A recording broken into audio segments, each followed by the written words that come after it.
Lieliski, es teiktu. Viss pagaidām man patīk, viss ir tā, kā es arī domāju, kā viņš būs. Pirmās 3 nedēļas bija spilgtas. Viņas bija pilnas ar disciplīnu. Es guvu jaunas zināšanas, jaunas iemaņas, kā arī mēs sapazināmies tuvāk ar istabiņas biedriem, kļuvām kā viena tāda ģimene.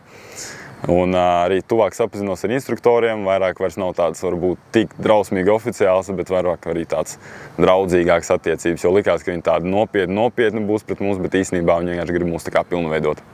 Ir ļoti nepierasti, bet paliek ar katru dienu es jūtu, ka ir arvien vieglāk pierast pie visu nezināmā, bet, protams, es saprotu to, ka būs arvien grūtāk,